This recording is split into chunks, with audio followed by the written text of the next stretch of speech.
તો ડીજીપીના આદેશ બાદ અમદાવાદ શહેર પોલીસ એક્શનમાં છે। પોલીસે બની બેઠેલા દાદાઓની યાદી છે તૈયાર કરી છે।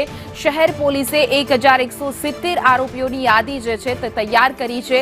ગંભીર ગુનાના આરોપીઓની યાદી તૈયાર કરવામાં આવી છે। આરોપીઓ સામે ગુસ્સીટોકની સુધીની થશે ફરિયાદ। 550 જેટલા આરોપી શરીર સંબંધી ગુનાના આરોપી છે તો 450 જેટલા બુટલેગરો પણ યાદીમાં સામેલ છે। 2 થી પણ વધુ ગુના ધરાવતા આરોપી સામે હવે કાર્યવાહી કરવામાં આવશે। જે રીતે અમદાવાદમાં અસામાજિક તત્વો અને ગુંડા રાજ વધી રહ્યું છે તેને લઈને હવે ડીજીપીએ આદેશ આપ્યા છે।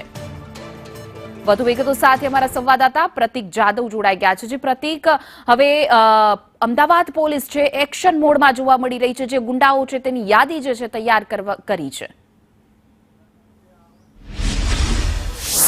બિલકુલ, વસ્ત્રાલ વિસ્તારમાં જે આતંક સામે આવ્યો હતો તે આતંકને લઈને તેના ઘેરા પડઘા પડ્યા હતા। ત્યારબાદ ડીજીપીએ અમદાવાદ શહેર પોલીસને આદેશ આપ્યો હતો। ન માત્ર અમદાવાદ શહેર પોલીસ પરંતુ સમગ્ર ગુજરાત પોલીસને આદેશ આપ્યો હતો કે 100 કલાકમાં આવા અસામાજિક તત્વોનું લિસ્ટ તૈયાર કરો અને મને સોંપો। અને તેના સંદર્ભે અમદાવાદ શહેર પોલીસ દ્વારા આવા આરોપીઓનું એક લિસ્ટ તૈયાર કર્યું છે, જેમાં 1170 જેટલા આરોપીઓ હોવાનું સામે આવ્યું છે। આ જે આરોપીઓ છે તેમાં શરીર સંબંધિત ગુનાઓ તેમજ બુટલેગરનો સમાવેશ થાય છે। અને આ જે લિસ્ટ છે તેમાં 550 જેટલા જે આરોપીઓ છે તે શરીર સંબંધિત એટલે કે ગંભીર ગુનાઓ કરેલા આરોપીઓ છે અને સાથે 450 જેટલા બુટલેગર હોવાનું સામે આવ્યું છે। આ લિસ્ટને લઈને હાલ અમદાવાદ શહેર પોલીસ કમિશનર દ્વારા ટૂંક સમયમાં જ અમદાવાદ ક્રાઇમ બ્રાન્ચમાં એક બેઠક યોજવામાં આવશે અને આ આરોપીઓ સામે કેવી રીતે કડક કાર્યવાહી કરી શકાય તેમજ અમદાવાદ શહેરમાં જે ગુનાખોરી વધી રહી છે તે ગુનાખોરીને કેવી રીતે ડામી શકાય તે બાબતે અધિકારીઓ સાથે ચર્ચા કરવામાં આવશે। સાથે જ આજે આરોપીઓનું લિસ્ટ તૈયાર કરવામાં આવ્યું છે તેમની સામે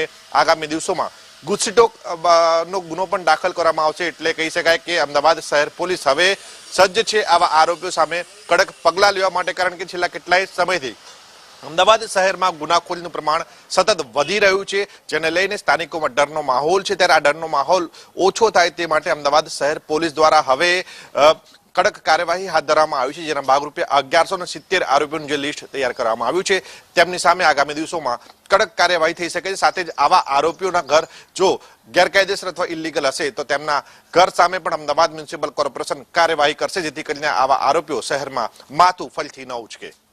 જી પ્રતિક, અમારી સાથે જોડાવા બદલ, સમગ્ર માહિતી આપવા બદલ આપનો આભાર।